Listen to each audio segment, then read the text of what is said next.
Let that money talk. You bout that bad, let that money talk. Let that money talk. You bout that bad, let that money talk. Now if you focus bout that bad, let that money talk. You on your hustle and your grind, let that money talk. You bout your vision and your goals, let that money talk. You out here getting it all the time, let that money talk. And we're live. What's the deal, y'all? It's your girl, Seven, the host with the hostess doing the mostest, okay? And thanks for joining me tonight on Money Talk. And I have a special guest with me, very, very special guest, well overdue, Twiss Paper. Paper, okay? Yes. And y'all know once we click that button and we go live, we interview entrepreneurs and artists that are on their journey. So without further ado, let's get into that money talk. The wait is over, y'all. Okay, that part, yeah. Yeah. Okay, so Twiss Paper. Okay, I like how it sounds better when you add the little R, extra R. You feel me? Them extra R's. Yeah. Can you first tell us about where you're from? If you're not from Vegas.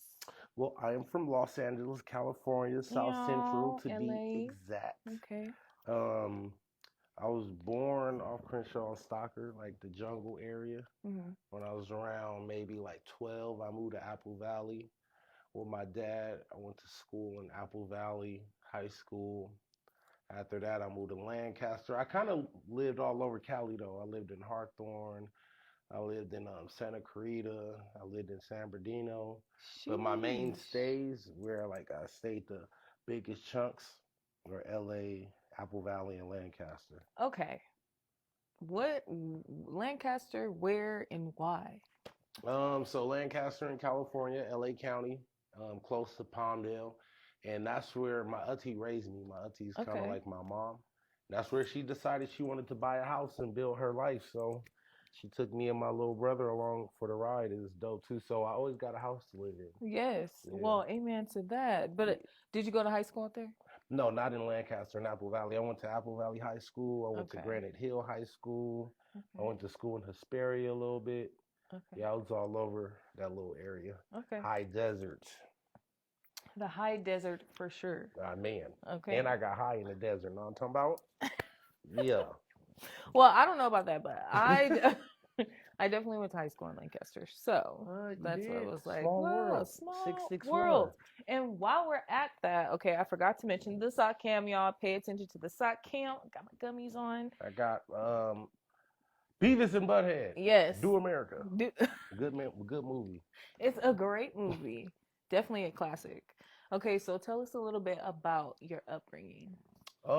Shit. My upbringing was solid. I was like a regular nigga. Like, I grew up regular shit that most black people go through, you know. Nothing crazy. So my mom had 7 kids. All of us kind of were raised by our aunties and uncles. So like kind of like we were all split up. So I was raised with my little brother Marcus, then my sister Janita, my brother Elijah was over here with my auntie Ann, my sister Mary over here with my grandma, my brother Matthew was over there with my uncle Sonny. We was all spread it throughout her brothers and sisters. So I was raised by my auntie. That's pretty much my mom. When I turned 13, I went and lived with my dad. I'm like the oldest boy out of my mom's kids. So it was kind of like a blessing because I got 2 stepbrothers. They're older than me. So I got big brothers out of that deal. That was pretty cool. Living with my dad was dope, you know. Every kid needs a dad, so that was fun. Very, very true. I had a regular try. I got my ass whooped when I did bad. You feel me? Punishments like I had like a regular 90s. What was the worst punishment you got? My punishments were all the same. It was like jail. They'll put me in a room, take the TV out of that motherfucker, all of the game. You couldn't come out your room unless you have to use the bathroom or it's time to eat dinner, then you go back to the room. It was like jail. So it was always the same. It wasn't like no new punishments. You know what? I never even thought of it that way. That's a very. It kept me out of jail because I was in jail as a little ass kid. Like, nah, I don't want to see what the real shit look like. This enough. Right. Okay. Sometimes I would get an option like you want punishment or you want a whooping. Oh yeah, I do. And then when you really was bad, you got both the motherfuckers. So. Yeah. You got your ass whooped and the no going outside for a week. I came up in the era where you have to go get the switch off the tree yourself. Oh, you feel me? And if you brought back the little one, you don't want Granny to go get the switch, boy. It's different when she had to go get it. I heard stories about that. Yeah. I'm glad I missed that era. Let's get past that one. Yes. So what values or lessons from your parents that you empathize now while growing up? Growing up, I ain't listening to them niggas. So it took for me to become an adult and kind of be like, oh shit, this is what they were talking about. And so the lessons hit me later in life. Mm-hmm. But just integrity, like to be a good person. Like, so a lot of people, they're good people because they don't want to go to hell. They got a moral compass like heaven and hell, and they want to get into heaven. Yeah. Not to say that I don't want to get into heaven, but that's not why I'm a good person. Like, I was kind of raised a certain way. Right. To be able to look myself in the mirror when I wake up, so I can't do certain things because I got to wake up and look at myself and be like, you did that whole ass shit yesterday. What kind of man are you? So my dad kind of installed that type of shit into me. My auntie installed like work ethic, even though she don't know it. She used to have to drive to LA to drive the bus. We lived in Lancaster. She did this shit every day. So I kind of look at it like now I'm an entrepreneur, but when I had a job, I was like, how can I complain about driving 15 minutes down the street when I watched a woman get up every day and drive an hour and a half to make sure me and my brother had a roof? Yeah. So like, I kind of learned through watching, kind of. Mm-hmm. Like, they didn't necessarily sit me down and be like, hey, this is the bees and the birds and shit. Mm-hmm. I just kind of watched how things were going. You know, my dad is still with my stepmom. He's been with her since I was a child, so I got to see how that structure works, how a man is really supposed to treat his wife and how a wife treats a husband, because they've been copacetic since I was a kid. They still going strong. I don't know how many years, but I'm pretty sure it's like 20 to 30 or some shit like that. But my upbringing was solid. Mm-hmm. I feel like I had some solid morals. Mm-hmm. It could have been worse. It could have been worse, sure. But that's good. You were observant and you took heed to what was going on, and nobody had to actually sit down and tell you that. I learned from a lot of my peers' mistakes. Mm-hmm. I think it kind of traumatized me because that's probably why I ain't got no kids. All my homies with kids, they be going through it. I'm scared. I'm cool. You think it's that bad? Yeah, I'm terrified. I'm fucking scared to death of kids. Mm. Noted. In what ways were you influenced by your upbringing to create goals in life? Once again, seeing what my people around me were doing, like going back to neighborhoods I was raised up in, seeing niggas doing the same shit they was doing when I left, that kind of like motivated me, like, okay, I got to do something different. Mm-hmm. Or seeing the success that certain people around me had, and like, hey, shit, I want that. So just watching what people had going on motivated me to, you feel me? You ever heard people say, oh man, I watched the Dope Man when I was growing. The Dope Man had the cars, the girls, the I wanted to be kind of like that, but I ain't watched the Dope Man. I did, but I didn't. I ain't watched the Dope Man like, oh, I want to be that nigga. Yeah. I more so watched everybody that was successful and not successful around me, and pick little things like, oh, I want to do that. I don't want to do that. Like shit like that. Yeah. And that would help create you to be an entrepreneur today, artist, and in it's ways, fun too. Yeah. I was gonna say, in ways, it can be really inspiring. Because you can, if this didn't work, I can go do this. If this didn't work, I can do that. It depends on how you look at failure. Yeah. Some people let failure cripple them, and if you look at it as, well, shit, it didn't work, I'm just gonna stop doing it, then it's not gonna work for you. But if you look at failure like a necessary, it's necessary to succeed, to fail, then you can keep going. You look at failures as lessons, because I failed so many fucking times. I'm still failing. But even with my music, I put out music for so many years without no recognition at all, and didn't let that bother me, because I really don't rap to get views and likes. It's cool, but I rap because it's fun. I like to do it. It's pretty cool to me, and I'm pretty good at it. But the more that I was consistent, the more people start I can start getting recognition. Motherfuckers start booking features. I got a couple shows lined up now, and it's just the consistency, right, and not being discouraged because you're not seeing what you want to see right off the bat. It's never going to happen like that. Well, for some people, but realistically, it's not going to work like that. Right. It's like one of those things where if you want it, you just gotta go get it. Gotta keep going. Let me take these off. These are Meta Ray-Bans, you feel me? You be recording shit with this, listening to your music. I keep them on my face like they're a part of my face, but in an interview, I'll take them off. I like the eyes those. are the window to cool. the soul. The eyes are the window to the soul. That's what they say, at least. I believe that. Yeah, I do too. But also, too, vibes, energy is everything. Yeah, vibes, energy is very important. Frequencies, all that shit is real. It exists. You could walk in a room and be happy as fuck and walk in that room, distort your own energy, be like, God damn, something bad just happened here. Change the whole vibe. Yeah, exactly. Can you tell us about a time you like overcame one of those hard times while growing up and give us an example? Like in life or just growing up? In life. In life? Because believe it or not, growing up, I had hardships, but I didn't like come from super poverty. Like my parents, my people worked hard for us to have stuff. And like, besides navigating the streets and trying to figure out what kind of person I was, I didn't have hella hardships growing up. More so when I became an adult, rocky shit, you know, when you lose jobs at the spur of the moment, bad breakup, shit like that, and how you navigate her. Because I always say, when somebody loses a job, you can see what kind of person they are for real. Are they gonna mope, complain, cry, or get up off their ass? So I got two for you.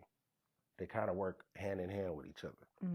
So I was in a relationship with somebody I still care about. They're still my nigga, but I was in love with this person for a very long time. Probably like 6 years we dated. And that breakup was really hard because I couldn't see myself without this person. I thought we was going to get old, all that fucking fairy tale book shit. Yeah, I thought that was going to happen. Didn't happen. That hurt me. I kind of went through like a 3-day slump. Like 3 days, I was really sad. After that, I dust that shit off because I'm that nigga. And I kind of upgraded it. Like, God don't want me to lose. He doesn't let me lose. But I realize if you put action towards the thoughts that you have and consistently move and do stuff, you'll be successful. You don't need 100% of the information to get up and do shit. If you can gather 50 to 75% of that shit, go do stuff. So after I got out that slump, I got a prettier girlfriend, better job, better car, better place. It just started elevating. But it was slow. Like, I got out because I was sharing this place with somebody. So when I left, I wasn't as financially stable as I am now. So I didn't have certain type of money saved up to just go and get another apartment or condo or whatever. So I went through a little spell living in a weekly for a while. And that will break a lot of people down once you're used to living a certain way. I just let that shit build me up. I had hella fun in there, shot music videos, still network, I let it build character. You feel me? Now, you know, I got what I want. I used that like, okay, I'm going to get me a better car before I get out this bitch. When I move, I'm moving to a nice ass place. I'm going to get me a better job. I made all of these ideas and goals like on a vision board and checked them all off because I just thought about it and did it. That was a pretty hard time for me. But in the midst of that, I was working at Excalibur. And I suddenly just lost that job abruptly because it was on a call job. Like, I thought I was permanent, but, you know, the politics. Well, technically, you're still on call. So I'm living in the weekly. I got to pay rent every fucking week. Yeah. I'm still not where I want to be at with the money I'm saving, but I'm not good enough to just not have a job for a certain amount of time to be playing this shit every week. Yeah. I didn't cry about it. Had 2 jobs in like 3 days. So that was something that I had to overcome. But I don't really look at it as overcoming anything because it wasn't hard. Like, I've had some hard time, but I don't know. My mentality, it's not a lot of, video games is the hardest shit I go through in life. Like, life isn't really that hard. You just do stuff. Like, Wukong, that game is harder than life. Literally. Like, but you know, I set myself up to just have little hiccups. Right. Little hiccups in the road. I don't really have problems. I haven't had problems in like 10 years. And I feel Proud of like myself. that might, yeah, definitely proud. You should be proud of yourself because it's your mindset. Yeah. Like if you were to look at these little hiccups like very bad and downing and stuff, then yeah, it could fuck up your mentality, fuck up your motion, Bad. where you're trying to go, but you don't have that mentality where it's like. And the people around you too, because you can be positive. The people around you negative, it could rub off on you, or the people around you just won't elevate. They could drag you back down to where they at. So I had to learn that too. Because when I was young, I used to think like, why do rich people like leave their friends behind when they get rich? That's fake as fuck. Why would you do that? Just because they're not rich doesn't mean you got to stop. Oh no, you got to do that. Like I was thinking from the perspective of where I was at. Yeah. I'm not rich or nothing, but I have a good amount of money and I can see the why you need to separate. How people won't. You can give them the idea. They kind of want you to give it to them. Like, or they'll just keep asking, keep making you have to tell them no and shit. Or you could tell like, all right, bro, look, this is how I did it. You can do it. And when they don't do it, it kind of pisses you off. Yeah. Bro, I just told you. I kind of come to the realization sometimes too, maybe not always, but some people don't really want what you give them. They want what you have. Yours. They want you, like what you have, like I want your shit. Yeah. Like, god damn, bro. You can't go buy your own. No, I want your saved data. It's crazy. Like you didn't work for this. On God. Like, what the fuck? Yeah, some people are like that. And I look at it like this. Like everyone's life is like a puzzle. And you fit in that little puzzle piece. If you outgrow that puzzle piece, you don't fit no more. You kind of get discarded. Like if you're say that you're my weed lady. And you just decide like, you know what? I'm done breaking the law. I'm not selling weed no more. This is stupid. Like most people be like, well, you were in my life for this reason. You don't do that no more. I'm done with you. I don't like treating people like that. You know, like, I don't know. I do have a lot of friends, like this guy's a mechanic, this guy's a barber, this guy sells weed, but I try not to treat them like what they are in that category. Like, you know. And I built these relationships and then I get everlasting friendships. It's pretty cool. Yeah. Yeah. And I'll never use people for their talents. I got friends, like, shout out to my boy Chosen Rue. Chosen Rue, one of the biggest rappers in Las Vegas. I've known Chosen Rue for years. I don't have no songs with him because our relationship isn't based off us both being rappers. That's really my brother.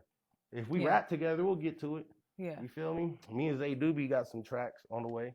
But most of my friends that rap, I don't even rap with them. Because they don't rap the style that I rap. Right. You know, and I don't want to fuck their brand up. They not going to fuck my brand up. I'll rap on your shit. You're going to have to pay me good if it ain't on no Spice Talk shit. It's crazy. I'm very conscious of that. I can rap on a rock and roll beat if you give it to me, but I like to stick to my genre and what I'm doing, trying to brand myself with that. Okay, don't tell me that because I'll throw on an instrumental real fast. Throw on some Pink Floyd. You say you can rap to rock, nigga. Coldplay, let's go. My jacket, and I took off my mic. We're going to throw this right here. Could you hear?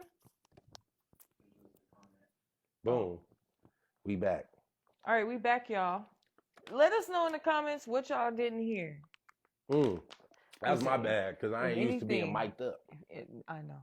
It's my bad, but if anything, we're going to have to run it back. Oh, no problem.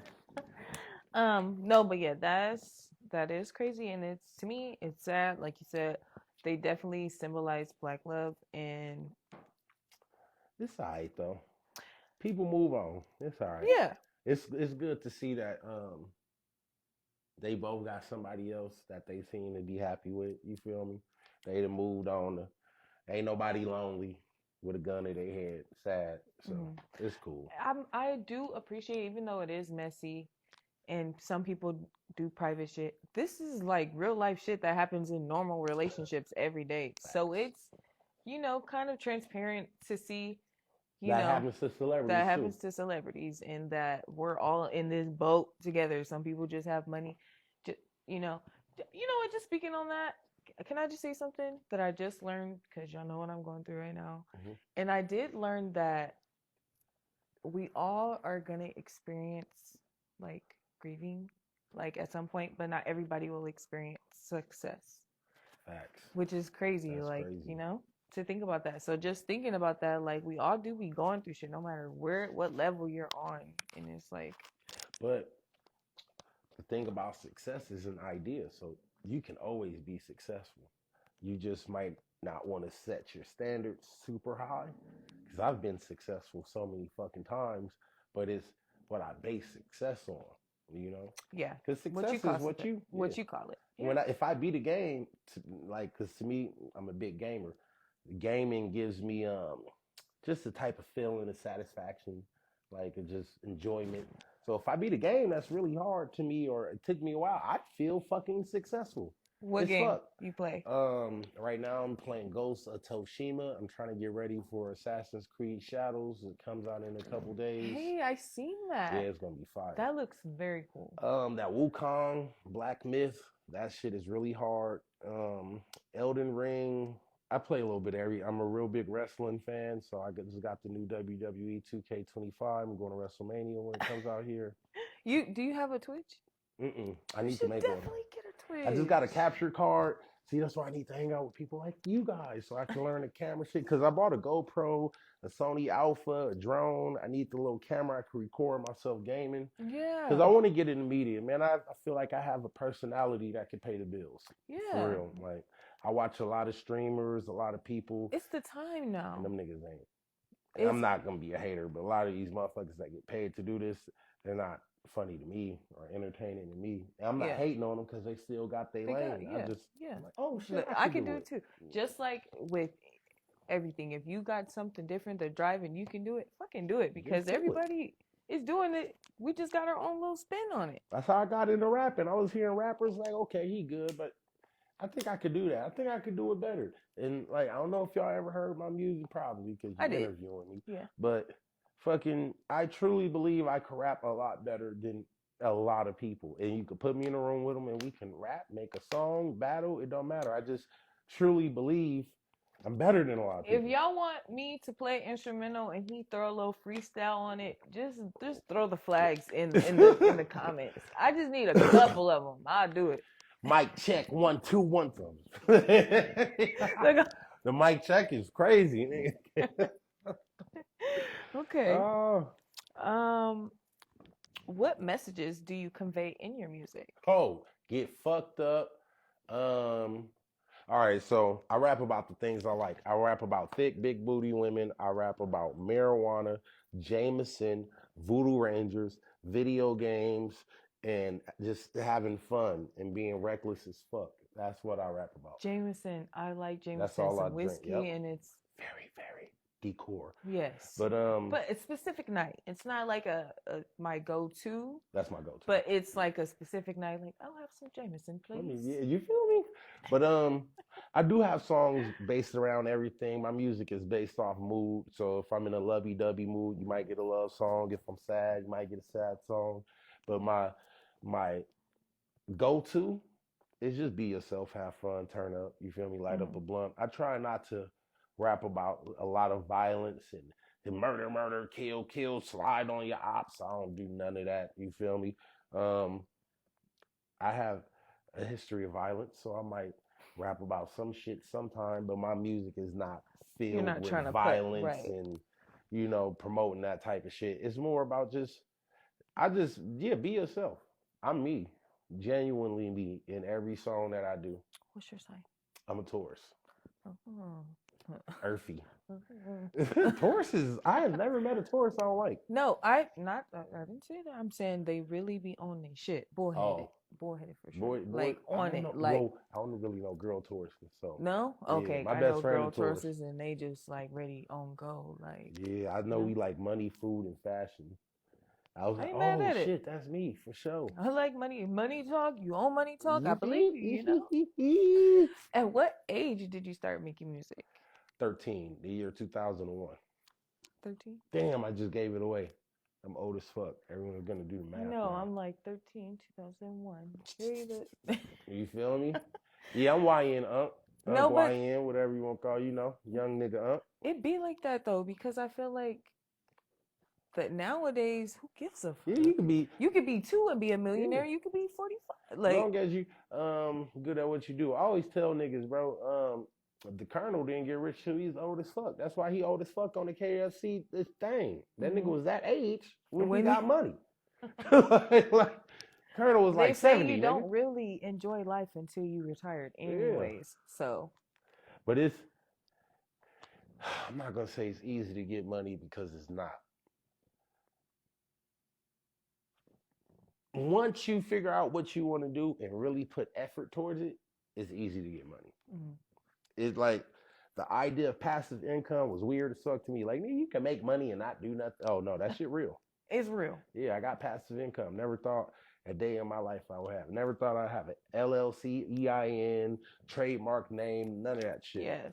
But it all but it didn't happen because of just me though. It maybe because of my actions, but the people around me empowered me to do that type of shit. My best friend, shout out my boy Flip, my engineer, shout out my boy Illy, my other best friend, shout out Ricky.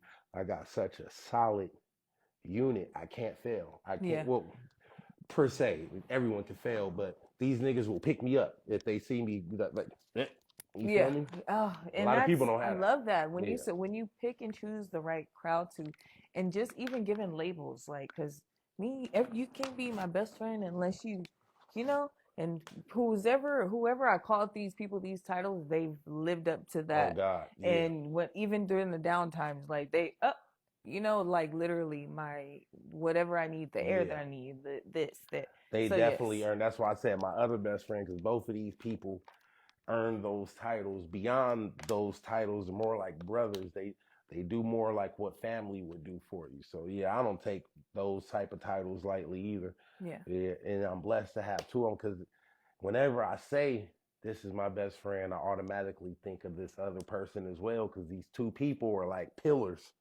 in my life. And I think we all have pillars that help keep us up. And some people don't. Some people are their own pillar. And that fucking sucks. You got to get around people that's willing to lift that wall with you. You feel me? But I was blessed enough to have that. But I'm the type of person that I have family. They love me. I love them. But I live in a different state. So I don't have my family here like that. My big sister lives out here, but that's just one person.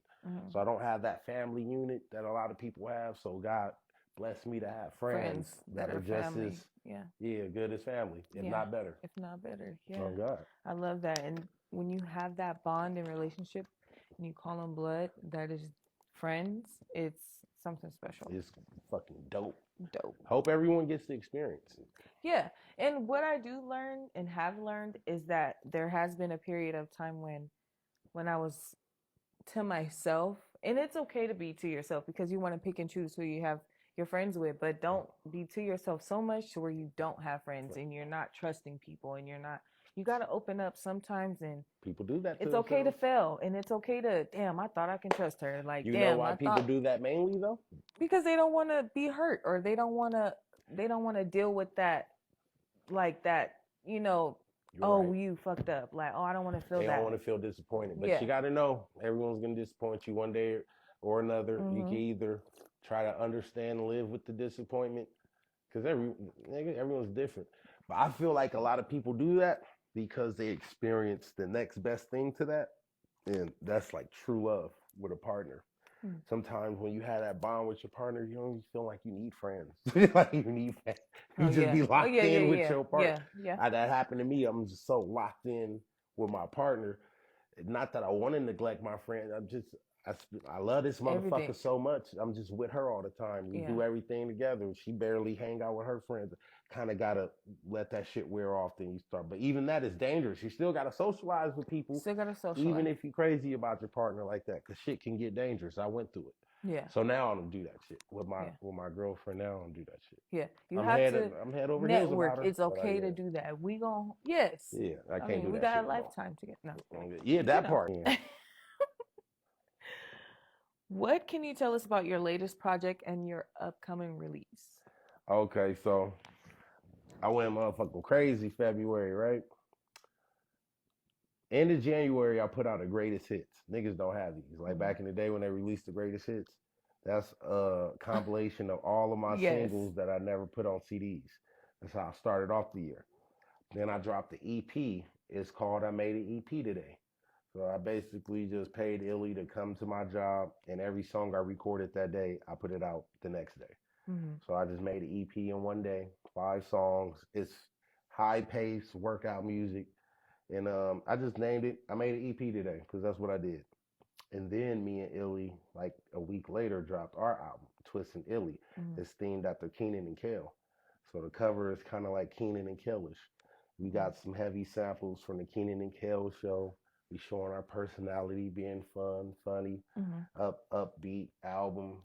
We got some messages on some songs, but my music is pretty direct. It's like turn it on, hop in the car and drive, or go to the gym workout. You know, I make fun, upbeat music. Yeah, you do. Like I was gonna say, upbeat party. Like you like it gets you in that go. In that mood, like okay. Yeah. So that's kind of how the new releases. I got 2 new CDs out. Y'all check it out. I made an EP today, and Twiss and Illy. Yes. And the greatest hits is dope too. It came together, sounded like an album, but it's just a compilation of singles. Of all your singles, right? And that's a good idea. I mean, just to put it all on one, so that way, because you could have made a song 2 years ago, and then the song. Did you see the cover? You know, for the greatest hits. It's hilarious. I put my face on Lionel Richie. It's fucking hilarious. I put it out a while ago. I put my face on. Oh yeah, I did see this. That shit is hilarious. Put my face on Lionel Richie. Stop playing with that boy.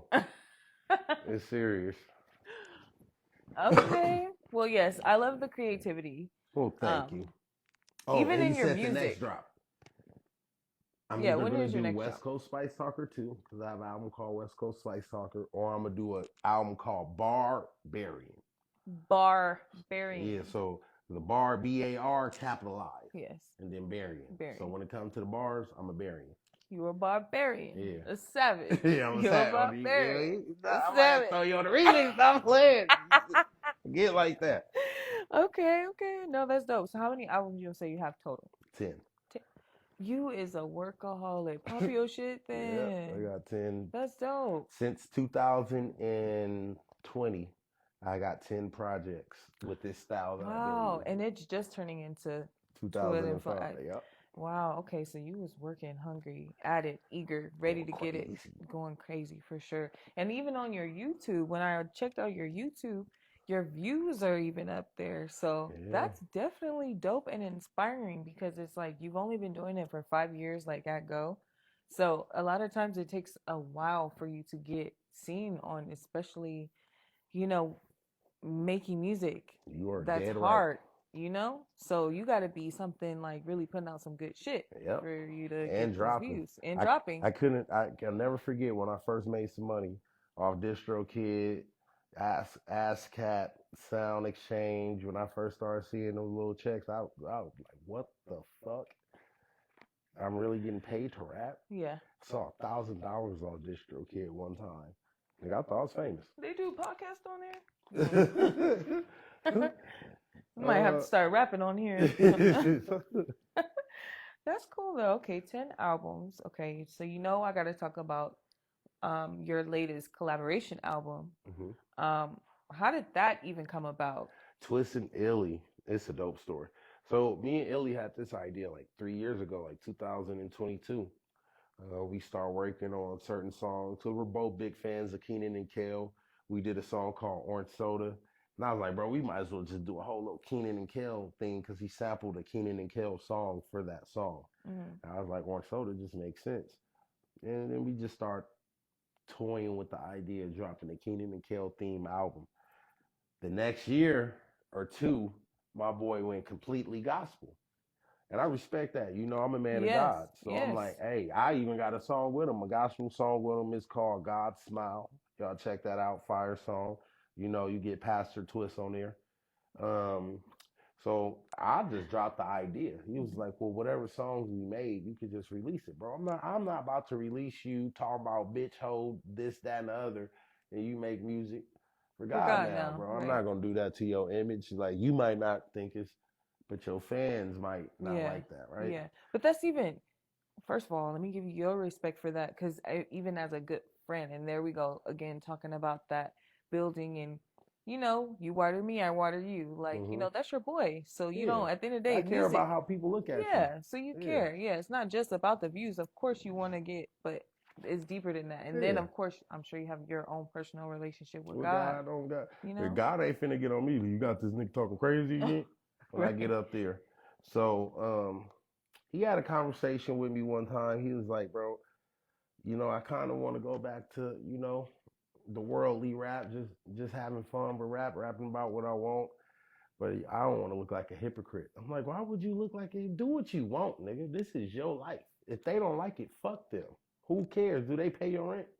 Do whatever you like, bro. It don't matter. We live in a totally different day and age. People that like sucking dick can tell the whole world that they like sucking dick, and we accept them, nigga. Do whatever you want. If they gonna judge you, they gonna judge you if you switch over or not. So with that insight mixed with whatever he was going through in his life, he decided to come back to the dark side. So I was like, yeah, nigga, it's time to drop that album. He did that on his own, right? No, yeah, he did that on his own. I had a little influence, but he just asked me, like, what do you think about me going back to that? You think people gonna look at me weird? Like, even if they do, fuck them. Is your girl gonna look at you weird? No. That's all that matters, nigga. Damn, y'all. Y'all forgot what I just said 2 minutes ago? No. If she don't look at you crazy, you good, nigga. That's the only person you really got to answer to, her and your kids. Other than that, I don't got shit to answer to but G-O-D. I mean, I do whatever the fuck I want. I'm just saying he might have something to say about that. I don't think, because God knows our heart. You could be a piece of shit. No, he do. You could be a piece of shit and a good person at the same time. It's a thin line. He knows the heart. But you have to have a balance, right? Because I used to be a really, really, really good person with no boundaries of when to tell people no and wanting to help my friends all the damn time, letting people spend the night at my house, eat up my food, and just, yes, man, I wanted to be a good person. I had to learn when to be an asshole. Getting bent over. I'm like, basically, Diddy, but I had to figure out, all right, bro, it's okay to be an asshole to protect my peace and what I built. I could tell niggas no. I'm not a bad guy because I told this nigga to fuck off. Like, you feel me? So once I kind of got that understanding in life, it got a little better for me. I used to care what people thought way too much. Way too much. I'm glad you got out of that because, you definitely can't be caring what people think if it fucks up your, your mental and everything. Because not everybody know what the fuck they're talking about. So, yeah, we'll just leave that there. And they don't pay you. And they don't pay.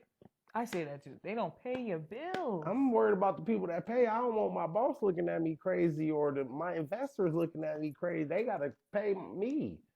I don't care about your like. Okay, now since you on your thug shit, we got to talk about your EP. Thug Life. That's the newest one, right? No, Thug Life is a single. Oh, sorry, the single. Oh, single. The EP, I should put it on there. You should definitely. I did see EP for it, but it's only a single. Yeah. But Thug Life Fire, I like that song. That is a dope song. With the Bone Thugs and Harmony sample from Thuggish Ruggish Bone. Mm-hmm. That shit hit. The idea of that was really no idea behind it. I heard the beat and I was like, oh shit. That's all that happened. And you got your GTA on? Yeah, you feel me? Because I definitely can see it. And I don't write none of this. I just go in the booth and rap. What? Okay, so you and Zay, y'all be on. I just punch in, yeah. Punch in. I need to learn how to do that. I write. I can write. I'm a great writer. But punching in is fun. And it's the same thing as writing. You're just skipping that step of writing. You straight to the brain, to the mic, instead of to the brain, to the paper, to the mic. It's the same shit. Yeah, okay. I see that, right? But what about the mistakes? Do you read? You just redo them. Yeah. You're going to fuck up even if you write. You might. So you like, okay, I like that one. Keep that and delete that last part like that. Yeah, but see, when you punching in, you're not like, all right, let me think of a bar. 4:30 in the morning in Vegas, I just woke up. So, brush my teeth, wash my ass, then I roll up. Then I pull up. I'm not rapping all of that at once. See, I'm doing it piece by piece, so I'll go in 4 o'clock in the morning in Vegas, I just woke up. Then I'll stop. Look at it. Okay, that sounds good. Punch me back in. Brush my teeth, wash my ass, then I roll up. Then we'll stop again. I roll up and light the blunt. What else could I say? Oh, let me go back. Then I roll up. So I'm stopping each time to think of something, or I go right back in. It's not like a constant freestyle. Okay. Like I'm rapping the whole thing out. Because I'm like, I could do that though. That's a challenge. I could do that too. Yeah, I could. Yeah, it might not come out as like dope, as smooth, because I don't have the time to stop and think of the next bar. Mm-hmm. But I'm a pretty quick thinker, so the freestyles and they really be freestyles. Some people have these set bars in their mind, like, oh, if somebody asks me to rap, I'm gonna say this. I don't know what the fuck to say. Mm-hmm. You can ask me, Twiss, can you rap that song that you put? I don't know. I didn't write it. I'm play it real quick. Let me see how. And I gotta hear it. Yeah. Then I can rap it. But yeah, I have so many songs. I don't know the words to these motherfuckers. I love it. What's your favorite song to perform live? Monkey D. Luffy. Why? Because I know all the words to it. I'm thinking you're gonna say the crowd reaction. Yeah, because I know all the words to it. Monkey D. Luffy is my favorite anime character of all time, One Piece. And it's just a high beat. Like, the song makes me feel good. Mm-hmm. And I get a good reception off of it. Because everyone, like, loves Luffy. Everyone knows who Luffy is now because of the One Piece show on Netflix. So it's a familiar name. Monkey D. Luffy. Oh, yeah. So it's a pretty dope song. I like it. If you haven't heard it, check it out. I'm definitely going to hear it. I heard a lot of your songs. It was one that I liked, Voodoo Mob. Voodoo Mob, my shit. That one was funny. Very, very funny. Men of the Year is cool, too. That's my shit. So, yeah. Sample Schoolboy Q on that one. You have a music video to Thug Life. Was it fun making that? Super fun. Super, super fun. That was the first video that I shot in that warehouse that we building together. My music video guy, Big Body Buku, shout out to him. He always makes it fun during the shoots.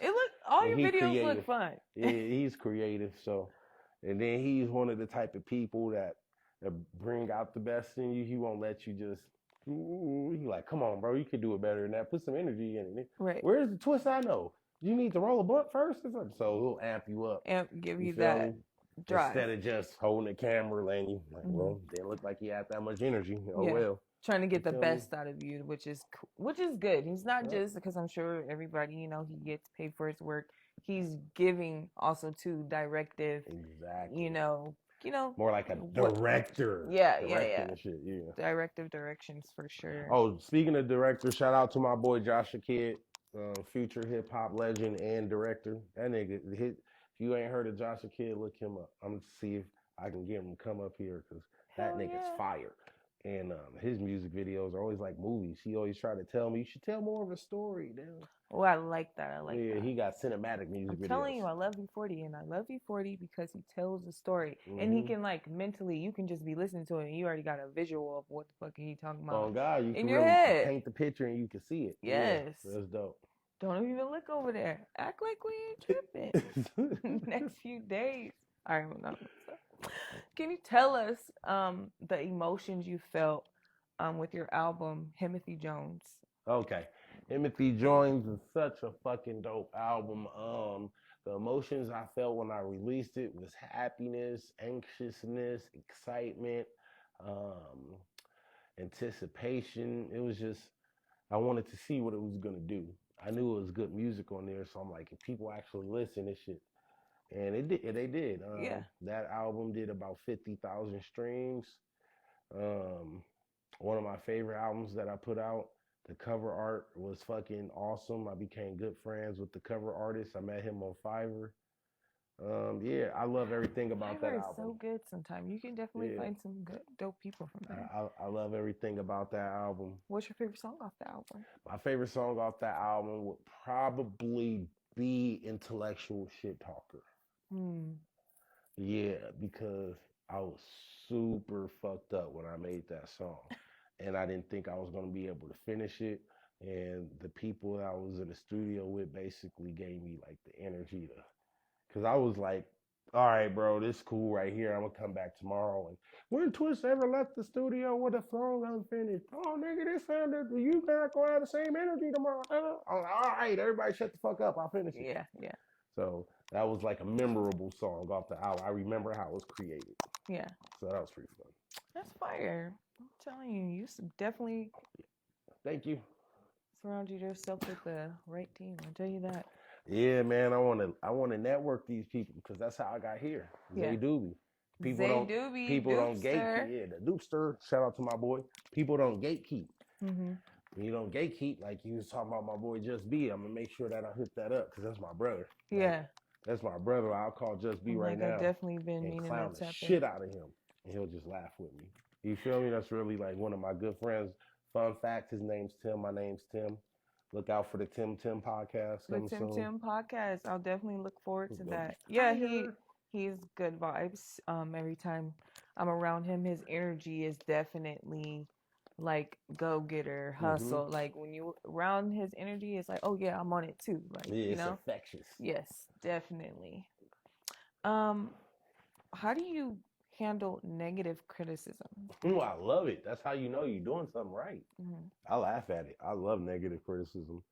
I don't get it very often, but I'm happy when I get it. Yeah. Because I feel like if you get all praise, like only your friends and family are looking at it. When people like, this sucks, trash can emoji, like, yes, fucking really getting out there now. Yeah. starting to get those hate comments. Yeah. I love that shit. It's fuel for real. Yeah. And can you truly hate anything that you don't love? Like, like to me, real hate, like you have to like that shit in order to have to like hate it. Like to me at least, like it's something about it you like. It's drawing some type of emotion out of you to feel some type of way about it. Yeah. Like shit I really like don't like, I don't pay no attention. I don't hate it because that emotion of hate's not there. I don't pay it no attention. It's like let me think of a good example. I got one for you. 6ix9ine. 6ix9ine. I can't. Tekashi 6ix9ine. I don't like him no more because he just talks shit about Nipsey. So anything that has to do with him, don't talk to me. No. People gonna not like this, but I don't have no problem with 6ix9ine. I think 6ix9ine funny as fuck. I like trolls. I don't feel no way about him snitching because he wasn't a street nigga anyway. So I don't see why y'all thought he wasn't gonna snitch. So like Tekashi, I don't hate him. Like I can't say I like him, but I don't hate him. I don't have no. He like the Island Boys to me. He a good example. Oh, yeah. He's something I really don't have no feeling like. Yeah, like I was gonna say soccer. Oh, like I don't hate soccer. I don't like soccer. I don't think of soccer at all. I have no feelings towards soccer. I don't care to know about it. Or I don't hate it. Why? Though. It don't interest me at all. Oh, okay. But you'll never. I hate soccer. Why do you hate soccer? You know, like, what about soccer do you hate? I don't hate that shit. I don't know nothing about it. That doesn't catch your interest at all. You feel me? What's one thing you want your audience to take from your music? Be yourself. Have fun. Do what the fuck you want to.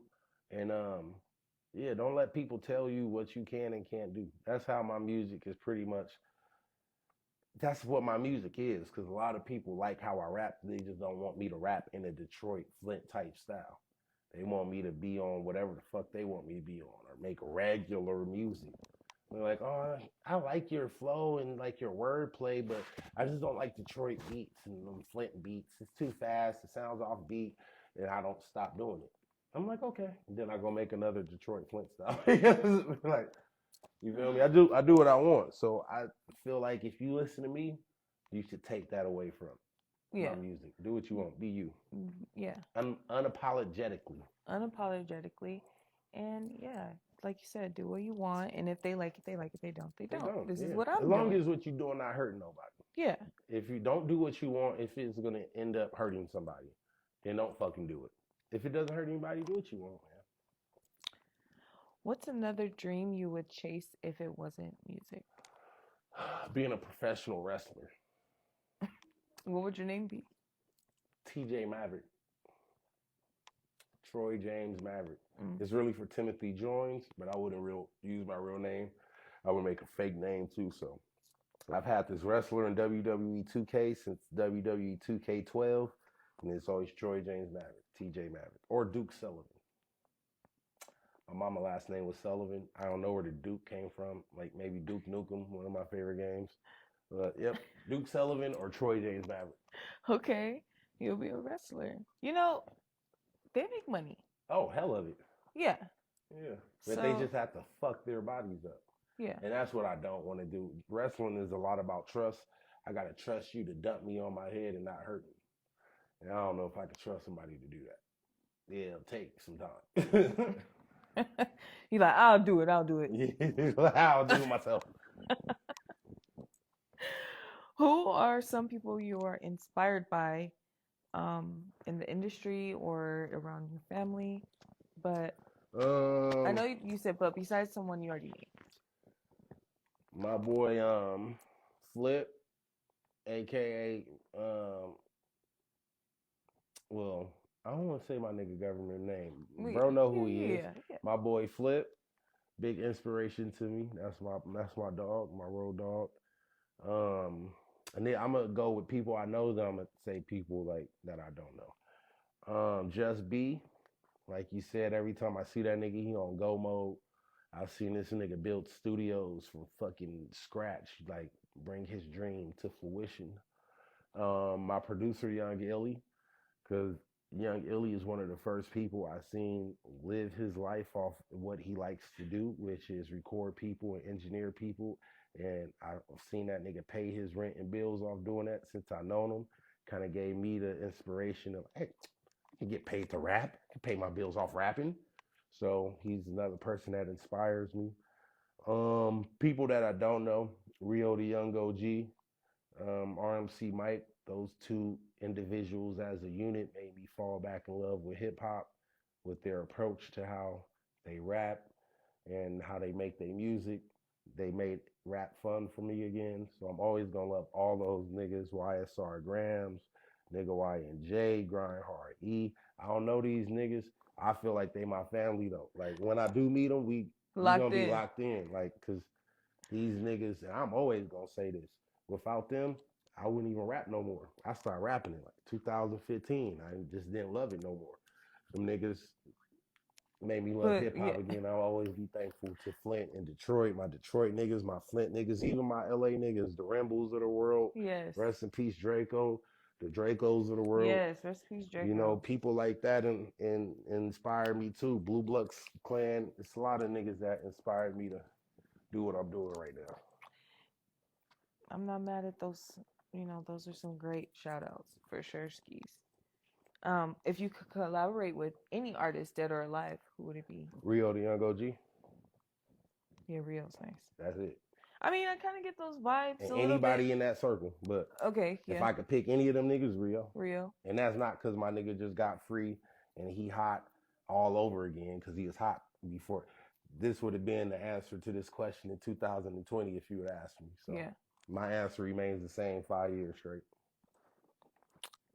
Rio's dope. So getting with that Detroit Flint style rapping. Definitely. It's fun. It's just fun. I call it freedom rap. You can say whatever the fuck you want. Yeah. I feel like you do. Yeah, I be saying whatever. Yeah. But before I was doing that, when I was just making regular songs, I always like kind of put myself on a parental advisory. Like, oh, I might not want to say that. That people might not like that. It might be too edgy. Now I don't give a fuck. Yeah. If it come to my brain and sound cool to me, I'm saying it. I'm wearing them today. I'm saying it. Okay, this is gonna be kind of funny. If you can only communicate using sounds instead of words, what sound would you make? Ooh. If I could only communicate in sounds instead of words. Mm-hmm. What sound would you make? Ski. Yep. Ski. Okay, give me a sentence. Okay. Ski. Ski. Ski. Ski. It's like a Pokemon almost. Yeah. Ski. Yep. Ski. Yep. Almost like a Pokemon. I can't say no word. Okay. What's the craziest thing you've done in your adulthood that you would do again? Craziest thing I've done in the adulthood that I would do again. I would not do that again. Fuck, I wouldn't do that again either. Damn, I was gonna say have sex on the elevator, but I wouldn't do that again. That wasn't as fun as it I was gonna say, like, that had to be way fast. No, it wasn't. I worked at this job where it had this little elevator that goes from like the lobby just to the garage. Oh. And like it was after hours, like wasn't nobody. I was the boss. I ran the whole little. There was no cameras, like a CCTV. Nope. But I wouldn't do that again. They're way in London, like, Let me see. What the fuck have I done that was super exciting that I would do again? What's that shit called? Wave riding. On it, like, it's a string attached to the back of a boat, and I got like this little parasail on, and I'm I'll do that again. Yeah. That was scary as fuck though, but I'll do it again. Yeah, that's definitely scary. You're like in a deep part of the ocean. Yeah, that so you know how to scary. swim? Oh yeah, good too. Like a fish. Like a mermaid? Mm-hmm. Not a mermaid, like a fish. Mermaids, they swim good. Ariel's fast. I like that. Ariel's fast. What's your favorite slow song? My favorite slow song probably be is that My Way? It's 7 o'clock on the dot. I'm in my drop. Yeah, I didn't know, but Usher's my favorite R&B artist. I didn't know that. He's not my favorite. Like I would tell you, he's my favorite. He's my favorite because I know more R&B songs from him than any other artist because he was popping when I was growing up. Him and Genuine. Mm-hmm. So it's either that or So Anxious. So anxious. Yeah, I like So Anxious. That Genuine album, that was a good album. Yeah, that was a good album. Those are my two favorite slow songs, My Way and So Anxious. So you was on them Confessions, like you was on that album? I remember in high school, there was this hot ass girl that I wanted to do things with, and the Confessions album got me in there. So shout out to Usher and that Confessions album. Yeah, that's my nigga. Shout out to Usher and the Confessions album. He definitely was a smooth operator for sure. So smooth, he's getting other niggas coochie. Yeah. That nigga smooth, all right. If you had one saying or had a saying, what would it be? Like that you always said, like paper. That's the easy one. That was the easy one. Noted. What's something you're shooting for this year? To get in like the $250,000 range in that area. If I can get like there, like $250,000 area, not saved up, just it's mine. Yeah. Yeah. We'll the way you in it's mine. Like I own $250,000. Yeah. Of my own money. Yeah. Cash. Yeah. We'll be on the way. We on the way though. We on the way. We closer than we've ever been in life. It took 30 plus years to do it, but we closer than we ever been. So it'd be like that, you know. And then my 5-year plan is to make that into 500,000, $1 million. I ain't too greedy. I don't need fucking billions of dollars. If it happens, that's cool. But I just want enough financial stability to do whatever the fuck I want, whenever I want to do it. Yeah, I'm close. I got a passport. Still can't use it how I want to. Yeah. Right. We'll be there soon though. Yes, it's definitely time to add a stamp to that fucking passport this year. Because I'm trying to go to Australia and see these retarded ass spiders. Everybody keep talking about the little thick, big ass ones. Australia's so fucking cool. They have bugs everywhere. Like you can walk down the street and it's just spider webs on the light poles filled with fucking giant spiders and fucking weird ass. And they just let them. Big ass scorpions. It's just fucking crazy. I've seen some like bizarre shit. Because of the mix of the moisture and the sun, it's a weird mix in Australia that creates like these super insects. And I just want to see it. I gotta check this. I just want to see it. I don't want to, let me pet it. I just want to see it with my eyes. I've seen it on TV and it's like they're so big, it's unbelievable. I'm like, fuck no. So what you gonna do if you see it? I'm just gonna take a picture of it, put it on my story, go back in my little fucking Uber, go back to my hotel. I want to keep it as a pet or nothing. Okay. I was gonna say, because you know they weird about that going over the border. Yeah, see, I'm scared because I want to get Brittany Renner. I smoke a lot of weed. I don't want to get Brittany Renner. All you gotta do, I'm telling you, because I went to Mexico. It's just worth it not to smoke for those couple of days. No, I can't do it. I can't. Unless you take like an edible. As soon as this interview's over, we gotta smoke. I'm dying. Like 3 hours max. So I can't have a job because you gotta work 8 hours if you cut up the then sniff it. When I had a job, I would just wait till lunch break. Then I wouldn't eat food. I would smoke weed. Then go back to where I have a problem. I have to address it. I really do. It's a problem. It's The bad. first start is acknowledgement. Yeah. So at least you're there. You ever tried thinking of detoxing? I did. I substituted with mushrooms for like 2 weeks. So I didn't smoke weed. I just ate mushrooms instead. And I missed weed. See, I like shrooms I love sometimes, but you cannot. You ever need Do your shrooms? tummy, Holla at me. I got your you. tummy hurts? Huh? When you do it, your tummy hurts? Mm-mm. Mm-mm. Are you sure? Yeah, when I do shrooms? Mm-mm. Because I microdose. Yeah. So, like an if I eighth? eat an eighth at once, it won't hurt, but I'll have like toilet issues. So you're supposed to eat less than eighth? Yeah, you microdose. Yeah, eating an eighth, you trying to go there. You trying to go straight there.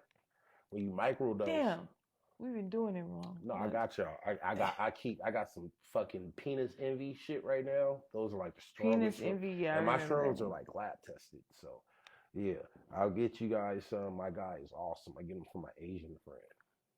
That's good. Asian, plugged in with the triad. No.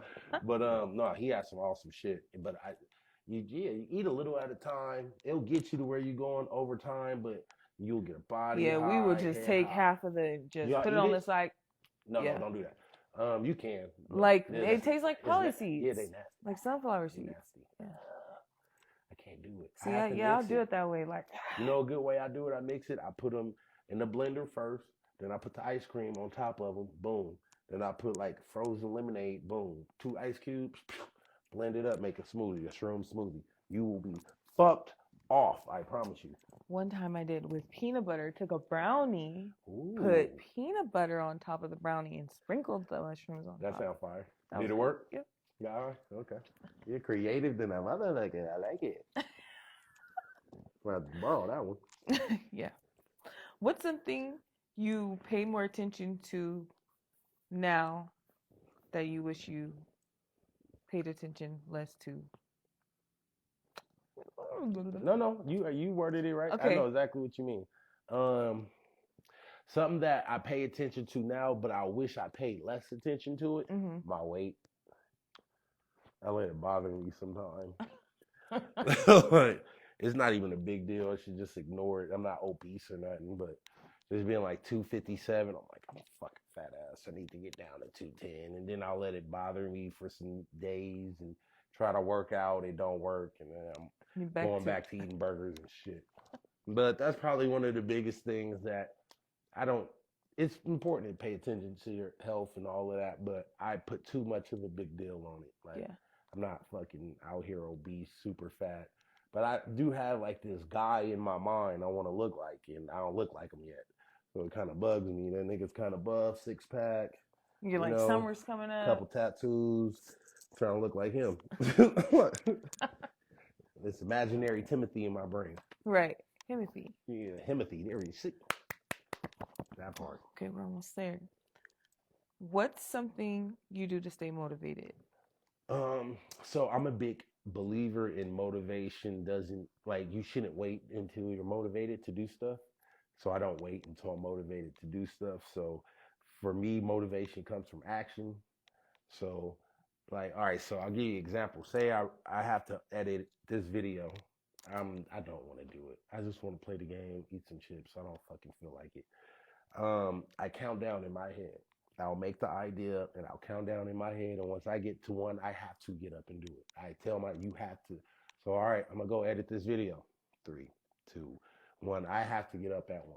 I tell myself that. So that's you count that like 3, yeah. Actually 3, 2, 1. Or you put a timer. No, in my head. Get up, go, do it.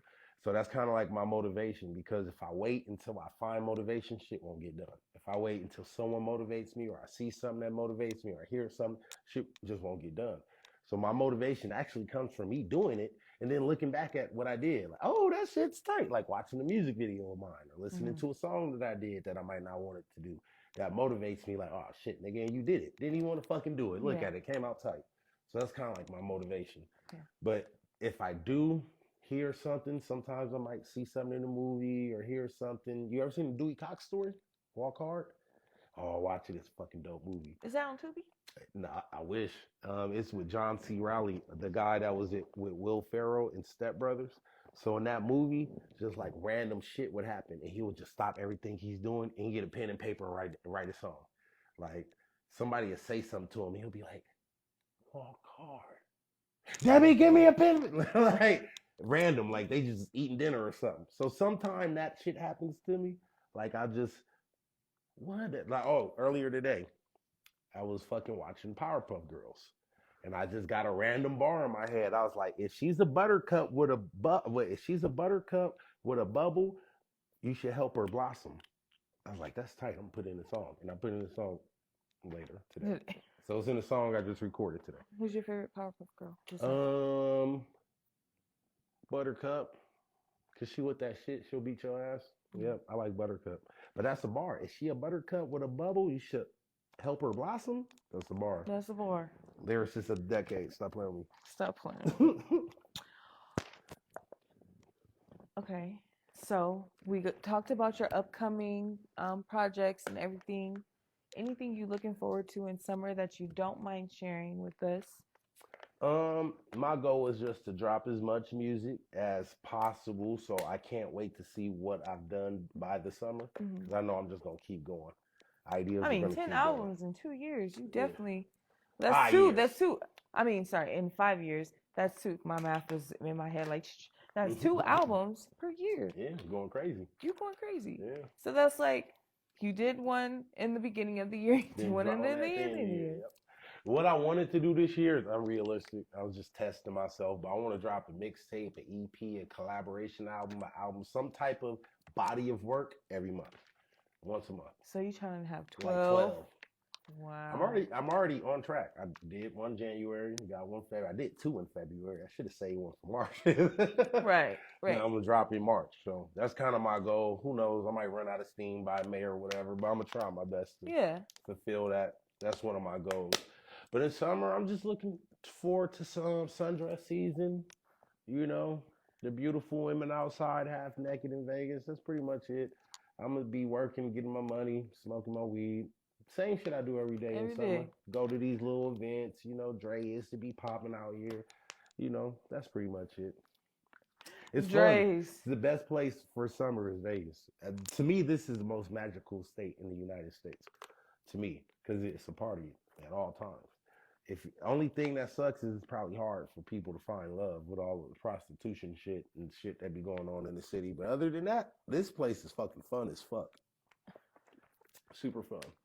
Twiss said it best. I was and you heard it here first. Oh God, I was on POF for like 2 months, running into all prostitutes. I was like, God damn. Tell us about that experience. Y'all know what POF is. Well, when me and my ex, that situation I told you about, when I broke up, I ended up dating somebody else. My nigga went to jail. She was a gangbanger. I shouldn't even been dating her. Well, I can't say that because I liked her. Wait, you met her off POF? No, I met her like in the streets. Just. Oh, okay. But after we broke up, I got on POF. So I probably met like 6 to 7 girls that were prostitutes. But they were all real. Like, not at first. Some of them told me later, like, I just want to let you know. And then I was like, God damn. You like the 6th bitch and then throat. Shit crazy. And no offense to nobody, because I respect how you make your money. Like, we can be friends. Can't have no sex. I just can't date a prostitute. I feel like my mama rolling her grave. I was doing some shit like that. Yeah. But hey, if that's what niggas is doing, I ain't hating. You know, you feel me? It's a such thing as boyfriend pimping. Y'all niggas get your money. Yeah. There is a lot of that here. Yeah, in Vegas, yep. I've never had a problem finding a decent partner in Vegas. I just hear a lot of horror stories, and that was like the only time I really did and I really didn't have an issue. Like, I just stopped fucking with them people and continue. Like I said, you got to do stuff. You got to do stuff. A lot of niggas would have looked at that as failure and just stopped talking to girls. Girls will talk to you if you talk to them, nigga. A lot of niggas be on the internet trying to do it. I don't like talking. I don't like DMing people. I feel like they can't feel me through the words, like through texting. I feel like my personality can't shine how it would if I just talked to you if I met you. So I'll see an attractive girl in the grocery store and I'll say something to her. Most niggas won't do that. Yeah. They're not doing that. they'll see her. I saw you at the grocery store. I seen that. I seen my boy do that shit. I was like, bro, why didn't you just say something? Like, oh no, I ain't doing that. Oh my God. Like, you need to see these pics. You need to see my good side. The internet destroyed the world. Yeah, social media ruined the whole planet. It's all over. It's only gonna get worse. It's only gonna get worse because you can be in Canada and I can be in the United States. We can see each other on the phone. I don't really have no reason to fly out there and see you. I can see you every day. You can just FaceTime me. We can talk and live our life. You feel me? So it kind of, unless you're really family orientated, it creates this distance from family through this fake illusion of being connected to them. Like, you can see them, but can you touch them? Can you hug them? You feel me? Yeah. And that's what a lot of people use the internet for. Or they hide behind it. It's cool though. Yeah. You know, I go with the flow of the changes. It's just the world. I can't wait till flying cars get here. You feel me? I can. So I got the beta glasses. I go with technology. I love how technology keep doing stupid shit. They need to figure out this damn war hunger. It's a war hunger? World hunger. Oh, world hunger? Oh, I ain't gonna figure that out. No. Why the hell y'all trying to worry about flying cars? They should be figuring out. They got McDonald's making burgers every day and even that many cows in the fucking world. So they should be able to feed everybody. But I think that's against the Wait a minute. Look. Yeah, they like how Wait a minute, you're right. Yeah. All these fast food how Wendy's, McDonald's, burgers, all y'all niggas got burgers every day? No drought ever? Where the cows at, nigga? Like, what we eating? Yeah, you know what? That's the second gym you done. Like, I don't eat none of that shit no more, so I ain't worried about it. Yeah. No. Yeah. Well, yeah. Yeah. Yep. Yeah, but the motherfuckers, they ain't cows. We ain't eating cows. And you gotta think about how many McDonald's is in the state, how many states it is, how many Burger Kings, Wendy's, fuck how many McDonald's, how many different fast food chains are there in the multiple chains they have. Fuck the United States, around the world. There's McDonald's in Japan. Hey, hell of them. Yeah, nigga, there ain't that many animals in the fucking world. It's not. They will all be dead. Damn. Yeah, we eat mystery meat for sure. Or humans or something. We eat something. Right. Mystery meat is crazy though. Mystery meat is crazy. That's perfect. Damn. You've just been dropping gems this whole interview. Y'all already know how this shit go. Thank you so much for joining me. Oh man, thank you for having me. This shit was awesome. Hopefully I could come back and like be your Boosie or something. Just come up here and talk shit whenever you need content. Yes. Call Twiss Paper. Yes, I will definitely call Twiss Paper. Thank y'all for tuning in inside the chat and on the live. You can leave your Instagram or make sure you subscribe to the YouTube, y'all. Subscribe to the YouTube channels. Yes, and you can reach me at Twiss Paper on Instagram, Twiss Paper on YouTube, and on Facebook. I'm Timothy Joins, my government. So y'all niggas tap in, and if you in Vegas, y'all better make sure y'all come sit on this couch and talk that money. You better talk to money. Okay? Thank you so much. And yes, without further ado, y'all already know what to do. Paper!